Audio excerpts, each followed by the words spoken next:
بڑوں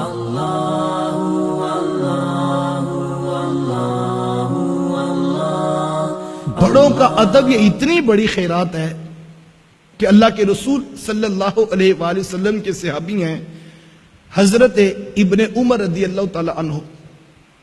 وہ کسی سفر میں تھے کہ ایک بدو عربی آگے سے آتا دکھائی دیا. آپ نے اپنی سواری کو روک کر جلدی سے نیچے تشریف فرما ہوئے اور اپنے سر کی پگڑی اتار کر اس بدو کے سر پہ رکھ دی. ادب کے ساتھ اس کی باتیں سنی اور جب وہ بدو جانے لگا تو اپنے اونٹ کی نکیل بھی اس کو پکڑا دی اور سواری بھی اس کو پیش کر دی. جب وہ بدو چلا گیا تو آپ کے غلام نے پوچھا کہ حضرت آپ امیر المومنین کے بیٹے ہیں, اتنے بڑے باپ کے آپ بیٹے ہیں, اور یہ عام سادہ سا دیہاتی شخص تھا اور آپ نے اس کو اتنی عزت دی, اپنے سر کی پگڑی اتار کے اس کے سر پہ رکھ دی اور اپنی سواری بھی اس کو دے دی, اور پھر آپ اس کے پاس ادب کے ساتھ بیٹھے بھی رہے, تو اس کی خاص وجہ کیا تھی؟ آپ تو خود ایک بڑے باپ کے بیٹے ہیں. تو ابن عمر رضی اللہ تعالیٰ عنہ فرمانے لگے, یہ سب کچھ میں نے اس لیے کیا ہے کہ میں واقعی بڑے باپ کا بیٹا ہوں, اور جو بڑے باپ کا بیٹا ہوتا ہے وہ جو ہے وہ باپ کے رشتوں کو بھی تقدس دینے کا مزاج رکھتا ہے. کہ اصل بات یہ ہے کہ یہ جو عربی تھا نا, جب میرے باپ حضرت عمر رضی اللہ تعالیٰ عنہ موجود تھے نا, تو یہ عربی آیا کرتا تھا تو میرے باپ ان کو دیکھ کر خوش ہوا کرتے تھے, تو میرا جی چاہا کہ آج باپ کے رشتے کو عزت عطا کر دو. تو یہ آداب تھے جو معاشرے کے اندر موجود تھے, بڑوں کا ادب, بڑوں کو عزت دینا, اور یہ بہت بڑی سعادت مندی گنی جاتی. ہمیں اپنی اولادوں کو یہ سکھانا ہوگا کہ بیٹا جب بڑے بات کر رہے ہوں تو چھوٹوں کو خاموشی اختیار کرنا ہوگا. لیکن ہماری حالت کیا ہے؟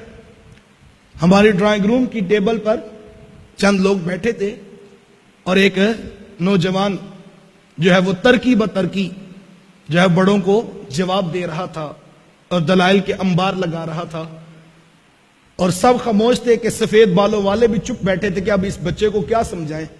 تو ہم نے مسکرا کے کہا کہ جناب اصل میں بات یہ ہے کہ ہمارا بیٹا نا وہ اسلام آباد کی یونیورسٹی میں پڑھتا ہے اور اس کا کانفیڈنس لیول بہت بڑا ہے, یہ نہیں کسی کی بات برداشت کرتا, یہ اگلے کے منہ پہ سچی بات سنا دیتا ہے. ہم اس کو کانفیڈنس کہہ رہے ہوتے ہیں اور ہم اس کو جو ہے جدید تعلیم کا رنگ کہہ رہے ہوتے ہیں, ہمارا بچہ بڑا پڑھا لکھا ہے. یہ کیا خاک پڑا ہے جناب جس کو بڑوں سے بات کرنے کا طریقہ بھی نہیں آتا. اللہ اکبر, ہمیں اس بات پر سوچنا ہوگا صحابہ کا انداز کیا تھا. آؤ میں تمہیں ایک ادب کی اور داستان سنا دیتا ہوں. صحابی کا نام ہے حضرت عبداللہ بن عمر رضی اللہ تعالیٰ عنہ. وہ فرماتے مجلس رسول لگی تھی اور اللہ کے رسول صلی اللہ علیہ وآلہ وسلم تشریف فرما تھے. صحابہ بیٹھے تھے کہ حضور نے ایک سوال صحابہ سے پوچھا اور حضور فرمایا کہ صحابہ یہ بتاؤ کہ وہ کون سا درخت ہے جس کی مثال مومن کی سی ہے.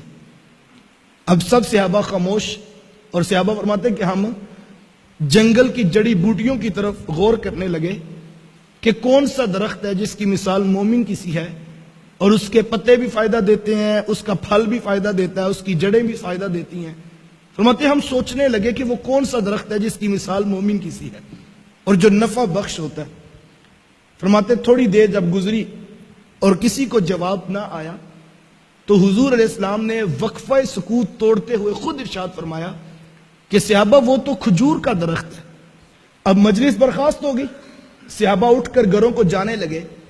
جب گھر پہنچے تو حضرت عمر رضی اللہ تعالیٰ عنہ کے بیٹے اپنے والد ماجد سے عرض کرتے ہیں کہ ابا جی آج حضور نے سوال کیا تھا نا, اور حضور نے پہلی پوچھی تھی کہ وہ کون سا درخت ہے جس کی مومن کی سی مثال ہے. حضرت عمر رضی اللہ تعالیٰ عنہ فرمانے لگے ہاں بیٹا حضور نے یہ بات پوچھی تھی.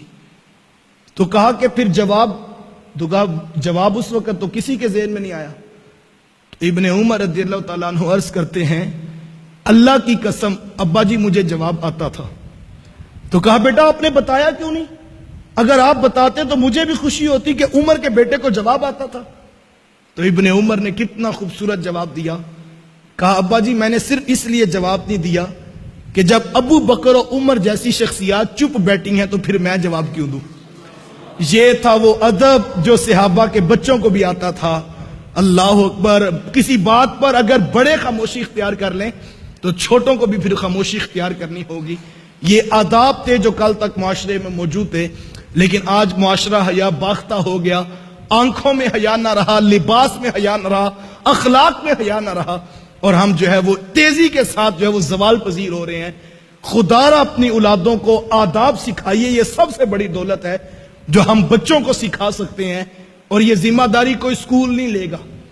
اسکول آپ کے بچے کو رٹا توتا بنائے گا، اسکول آپ کے بچے کو جو ہے وہ ایک کاغذ ڈگری کا دے گا، اسکول آپ کے بچے کو 30 سے 40 ہزار کی نوکری تو دلوا سکتا ہے جناب، لیکن اخلاق آپ نے خود اپنے بچوں کو، اپنی اولادوں کو سکھانے ہیں۔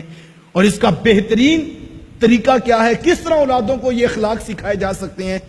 جب آپ اپنے گھروں میں وقت دیں گے، اپنی اولادوں کے ساتھ وقت گزاریں گے، تو آپ کی اولادوں کو خود بخود اخلاق سیکھنے کا موقع نصیب ہوگا۔